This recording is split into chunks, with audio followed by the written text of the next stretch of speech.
upaya menghadapi berbagai tantangan pergeseran karakter yang dihadapi saat ini.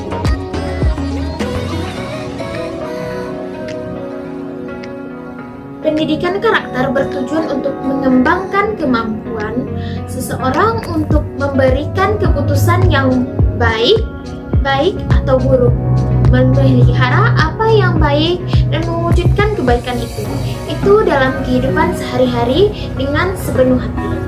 Pendidikan karakter merupakan suatu keniscayaan dalam upaya menghadapi berbagai tantangan pergeseran karakter yang dihadapi saat ini. Pendidikan karakter bertujuan mengembangkan kemampuan seseorang untuk memberikan keputusan baik atau buruk, memelihara apa yang baik, dan mewujudkan kebaikan dalam kehidupan sehari-hari dengan sepenuh hati. Pendidikan karakter bertujuan untuk mengembangkan kemampuan seseorang untuk memberikan keputusan baik buruk, memelihara apa yang baik, dan mewujudkan kebaikan. Kegiatan ekstrakurikuler pramuka bekerja sama dengan keluarga, masyarakat, keluarga dalam mengembangkan keterampilan, pengetahuan, dan lain sebagainya kepada siswa. Selanjutnya saya akan menjelaskan penguatan pendidikan karakter, salah satunya upaya untuk memupuk rasa peserta didik.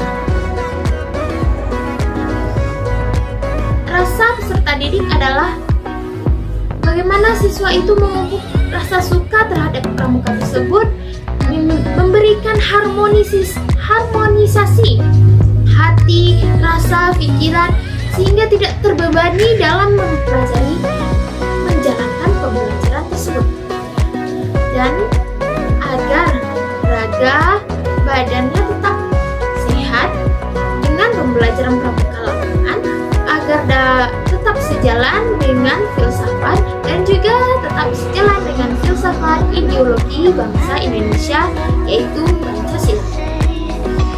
Secara penguatan karakter, Gerakan Penguatan Pendidikan Karakter atau PKK yang dirancang Kementerian Pendidikan dan Kebudayaan pada tahun 2017 mengidentifikasi 5 nilai karakter yang saling berkaitan dalam membentuk jejaring nilai yang perlu dikembangkan sebagai otoritas, yaitu nilai religius, nasionalis, mandiri, gotong royong, dan integritas.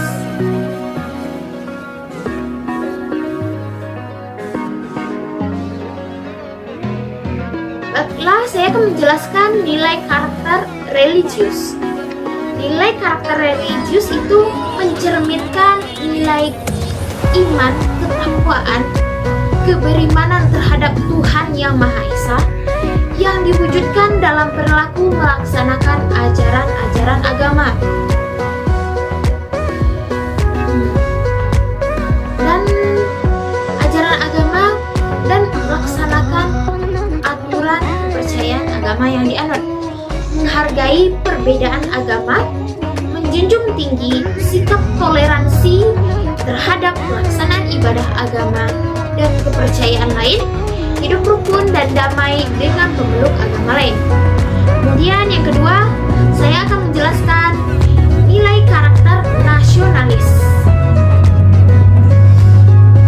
Nilai karakter nasionalis merupakan cara berpikir, bersikap, berbuat untuk menunjukkan kesetiaan, kepedulian, penghargaan yang tinggi terhadap bahasa, lingkungan fisik, sosial budaya, ekonomi, politik bangsa, menetapkan kepentingan bangsa dan negara di atas kepentingan diri dan kelompok.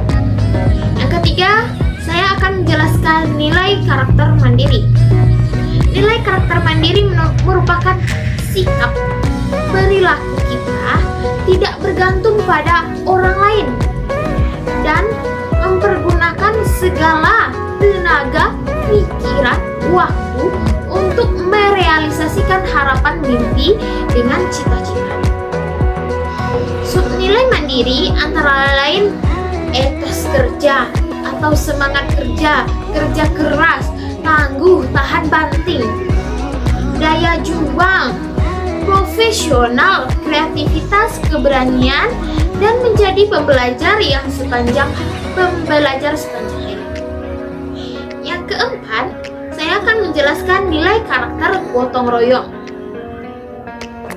Gotong royong mencerminkan tindakan menghargai semangat kerja sesama. Menghargai semangat kerja bersama, bahu-membahu dalam menyelesaikan permasalahan.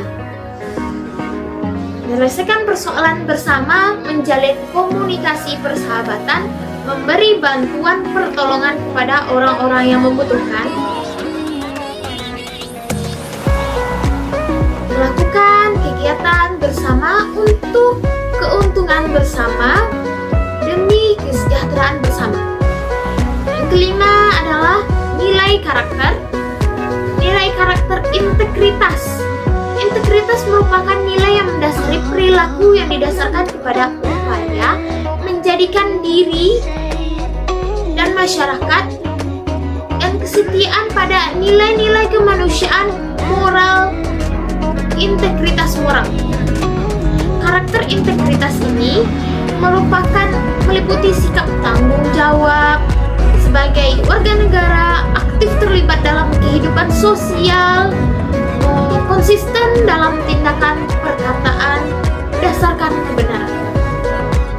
Kemudian sejarah pramuka perkembangan pembuatan karakter dilanjutkan.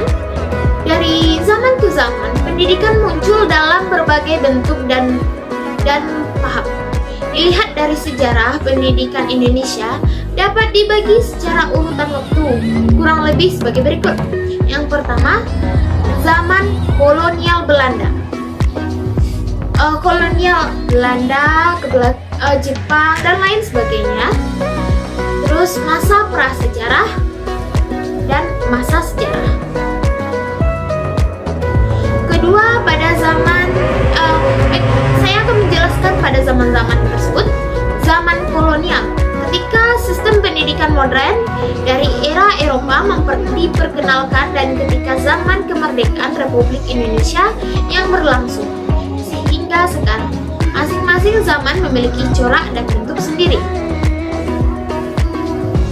Dan pada saat sekarang ini, pada abad yang ke-21 ini, pendidikan Indonesia dihadapkan dengan sejumlah tantangan dan peluang yang tentunya berbeda dengan zaman-zaman sebelumnya.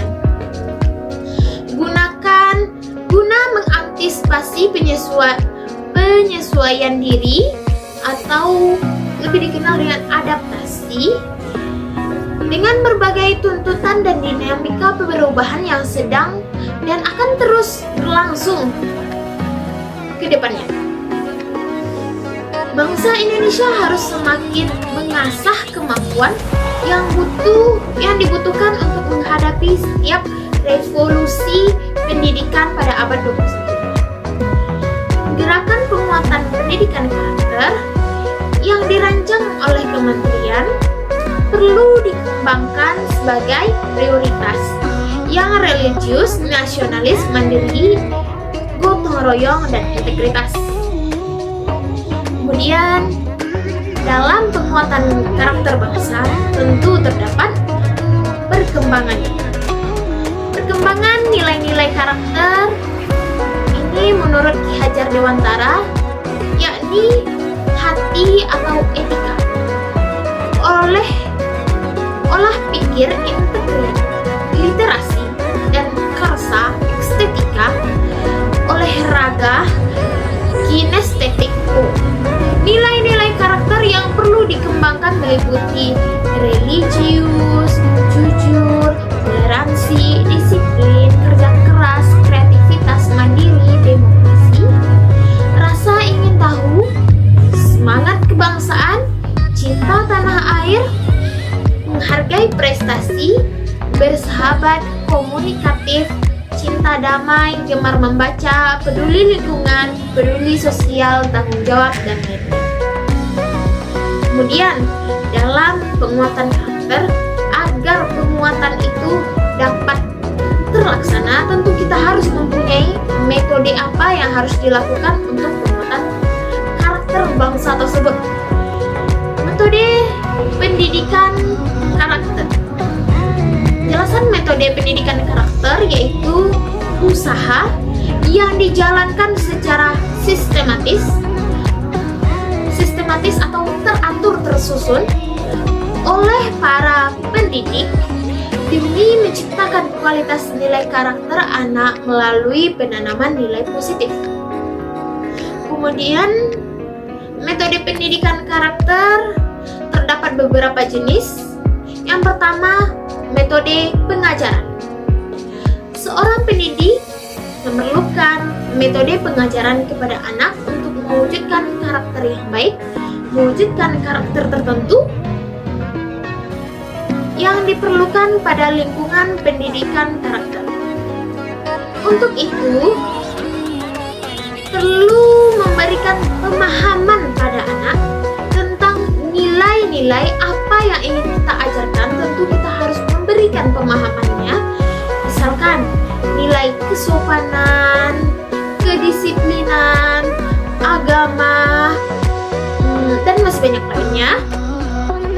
Dalam proses pengajaran lebih baik melibatkan langsung dari anak tersebut sehingga nilai tersebut lebih dipahami oleh sang anak. Metode kemudian kita lanjutkan yang kedua, metode keteladanan.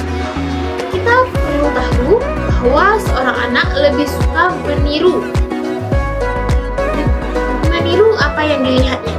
Oleh karena itu, seorang guru harus mencerminkan sesuatu yang bisa ditiru, sesuatu yang apa yang ingin diajarkan kepada siswanya. Dengan demikian, siswa dapat menerapkannya dengan lebih mudah atau secara langsung, dapat dipraktikkan secara langsung.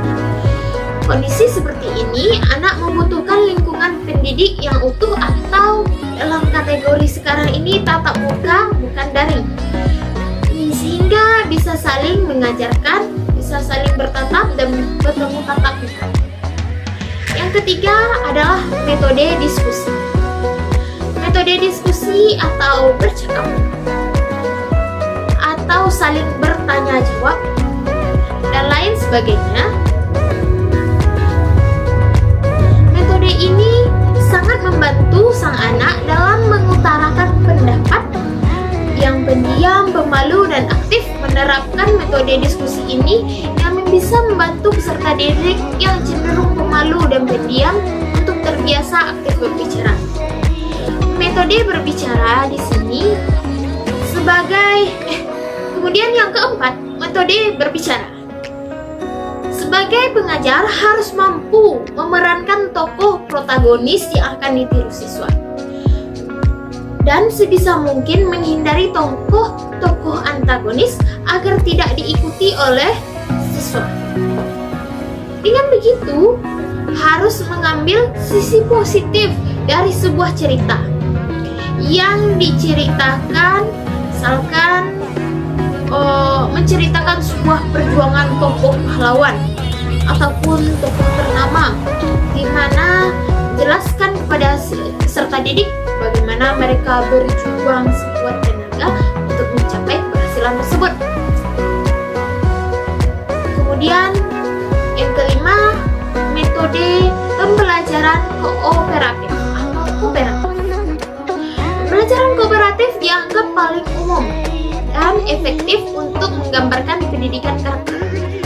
Metode ini menekankan pada interaksi sosial sebagai mekanisme sebagai pendukung perkembangan karakter anak. Metode ini sengaja dirancang untuk mendidik anak agar mau bekerja sama dan terjadi interaksi antar siswa.